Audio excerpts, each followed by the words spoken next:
Gipsy by Booth Tarkington. On a fair Saturday afternoon in November, Penrod's little old dog Duke returned to the ways of his youth and had trouble with a strange cat on the back porch. This indiscretion, so uncharacteristic, was due to the agitation of a surprised moment, for Duke's experience had inclined him to a peaceful pessimism, and he had no ambition for hazardous undertakings of any sort. He was given to musing, but not to avoidable action, and he seemed habitually to hope for something which he was pretty sure would not happen. Even in his sleep, this gave him an air of wistfulness. Thus, being asleep in a nook behind the metal refuse can, when the strange cat ventured to ascend the steps of the porch, his appearance was so unwarlike that the cat felt encouraged to extend its field of reconnaissance, for the cook had been careless, and the backbone of a 3-pound whitefish lay at the foot of the refuse can. This cat was, for a cat, needlessly tall, powerful, independent, and masculine. Once, long ago, he had been a roly-poly pepper-and-salt kitten. He had a home in those days, and a name, Gipsy, which he abundantly justified.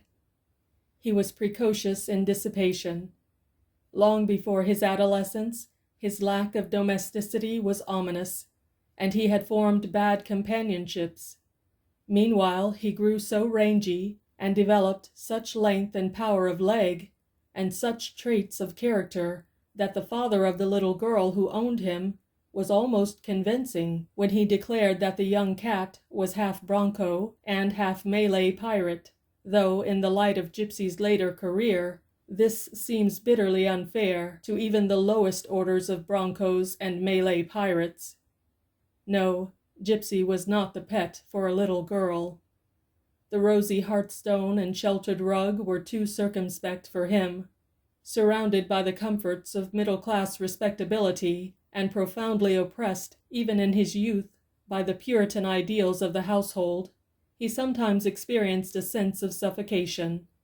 He wanted free air, and he wanted free life. He wanted the lights and the music. He abandoned the bourgeoisie irrevocably. He went forth in a May twilight, carrying the evening beefsteak with him, and joined the underworld. His extraordinary size, his daring, and his utter lack of sympathy soon made him the leader, and at the same time the terror of all the loose-lived cats in a wide neighborhood. He contracted no friendships and had no confidants. He seldom slept in the same place twice in succession, and though he was wanted by the police, he was not found. In appearance he did not lack distinction of an ominous sort. The slow, rhythmic, perfectly controlled mechanism of his tail, as he impressively walked abroad, was incomparably sinister. This stately and dangerous walk of his long, vibrant whiskers, his scars, his yellow eye, so ice-cold, so fire-hot, haughty as the eye of Satan, gave him the deadly air of a musketeer duelist. His soul was in that walk and in that eye. It could be read, the soul of a bravo of fortune, living on his wits and his valor, asking no favors and granting no quarter. Intolerant, proud, sullen, yet watchful and constantly planning. Purely a militarist, believing in slaughter as in a religion, and confident that art, science, poetry, and the good of the world were happily advanced thereby. Gipsy had become, though technically not a wildcat, undoubtedly the most untamed cat at large in the civilized world. Such, in brief, was the terrifying creature which now elongated its neck and, over the top step of the porch, bent a calculating scrutiny upon the wistful and slumberous Duke. The scrutiny was searching but not prolonged. Gipsy muttered contemptuously to himself, "Oh, Sheol, I'm not afraid of that," and he approached the fishbone, his padded feet making no noise upon the boards. It was a desirable fishbone, large, with a considerable portion of the fish's tail still attached to it. It was about a foot from Duke's nose, and the little dog's dreams began to be troubled by his olfactory nerve. This faithful sentinel, on guard even while Duke slept, signaled that alarums and excursions by parties unknown were taking place, and suggested that attention might be well paid. Duke opened one drowsy eye. What that eye beheld was monstrous. Here was a strange experience, the horrific vision in the midst of things so accustomed. Sunshine fell sweetly upon porch and backyard. Yonder was the familiar stable, and from its interior came the busy hum of a carpenter shop, established that morning by Duke's young master, in association with Samuel Williams and Herman. Here, close by, were the quiet refuse can and the wonted brooms and mops leaning against the latticed wall at the end of the porch, and there, by the foot of the steps, was the stone slab of the cistern, with the iron cover displaced and lying beside the round opening, where the carpenters had left it, not half an hour ago, after lowering a stick of wood into the water, quote, to season it, end quote. All about Duke were these usual reassuring environs of his daily life, and yet it was his fate to behold, right in the midst of them, and in ghastly juxtaposition to his face, a thing of nightmare and lunacy. Gipsy had seized the fishbone by the middle. Out from one side of his head, and mingling with his whiskers, projected the long, spiked spine of the big fish. Down from the other side of that ferocious head dangled the fish's tail, and from above, the remarkable effect thus produced shot the intolerable glare of two yellow eyes.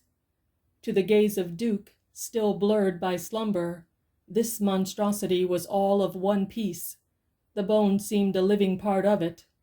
What he saw was like those interesting insect faces which the magnifying glass reveals to great M. Fabre. It was impossible for Duke to maintain the philosophic calm of M. Fabre, however. There was no magnifying glass between him and this spined and spiky face. Indeed, Duke was not in a position to think the matter over quietly. If he had been able to do that, he would have said to himself, "We have here an animal of most peculiar and unattractive appearance, though upon examination it seems to be only a cat stealing a fishbone. Nevertheless, as the thief is large beyond all my recollection of cats, and has an unpleasant stare, I will leave this spot at once." On the contrary, Duke was so electrified by his horrid awakening that he completely lost his presence of mind. In the very instant of his first eye's opening, the other eye and his mouth behaved similarly, the latter loosing upon the quiet air one shriek of mental agony before the little dog scrambled to his feet and gave further employment to his voice in a frenzy of profanity. At the same time, the subterranean diapason of a demoniac bass viol was heard. It rose to a wail, and rose again, till it screamed like a small siren. It was Gipsy's war cry, and at the sound of it, Duke became a frothing maniac. He made a convulsive frontal attack upon the hobgoblin, and the massacre began. Never releasing the fishbone for an instant, Gipsy laid back his ears in a chilling way, beginning to shrink into himself like a concertina, but rising amidships so high that he appeared to be giving an imitation of that peaceful beast, the dromedary. Such was not his purpose, however, for, having attained his greatest possible altitude, he partially sat down and elevated his right arm after the manner of a semaphore. This semaphore arm remained rigid for a second, threatening, then it vibrated with inconceivable rapidity, fainting. But it was the treacherous left that did the work. Seemingly this left gave Duke 3 lightning little pats upon the right ear, but the change in his voice indicated that these were no love taps. He yelled, "Help!" and "Bloody murder!" Never had such a shattering uproar, all vocal, broken out upon a peaceful afternoon. Gipsy possessed a vocabulary for cat swearing, certainly second to none out of Italy, and probably equal to the best there, while Duke remembered and uttered things he had not thought of for years. The hum of the carpenter shop ceased, and Sam Williams appeared in the stable doorway. He stared insanely. "My gory!" he shouted. "Duke's having a fight with the biggest cat you ever saw in your life. Come on!" His feet were already in motion toward the battlefield, with Penrod and Herman hurrying in his wake. Onward they sped, and Duke was encouraged by the sight and sound of these reinforcements to increase his own outrageous clamors and to press home his attack. But he was ill-advised. This time it was the right arm of the semaphore that dipped, and Duke's honest nose was but too conscious of what happened in consequence. A lump of dirt struck the refuse can with violence, and Gipsy beheld the advance of overwhelming forces. They rushed upon him from two directions, cutting off the steps of the porch. Undaunted, the formidable cat raked Duke's nose again, somewhat more lingeringly, and prepared to depart with his fishbone. He had little fear for himself, because he was inclined to think that, unhampered, he could whip anything on earth. Still, things seemed to be growing rather warm, and he saw nothing to prevent his leaving. And though he could laugh in the face of so unequal an antagonist as Duke, Gipsy felt that he was never at his best, or able to do himself full justice, unless he could perform that feline operation inaccurately known as spitting. To his notion, this was an absolute essential to combat, but, as all cats of the slightest pretensions to technique perfectly understand, it can neither be well done nor produce the best effects unless the mouth be opened to its utmost capacity, so as to expose the beginnings of the alimentary canal, down which, at least that is the intention of the threat, the opposing party will soon be passing. And Gipsy could not open his mouth without relinquishing the fishbone. Therefore, on small accounts, he decided to leave the field to his enemies and to carry the fishbone elsewhere. He took 2 giant leaps. The first landed him upon the edge of the porch. There, without an instant's pause, he gathered his fur-sheathed muscles, concentrated himself into one big steel spring, and launched himself superbly into space. He made a stirring picture, however brief, as he left the solid porch behind him and sailed upward on an ascending curve into the sunlit air. His head was proudly up. He was the incarnation of menacing power and of self-confidence. It is possible that the whitefish's spinal column and flopping tail had interfered with his vision, and in launching himself, he may have mistaken the dark, round opening of the cistern for its dark, round cover.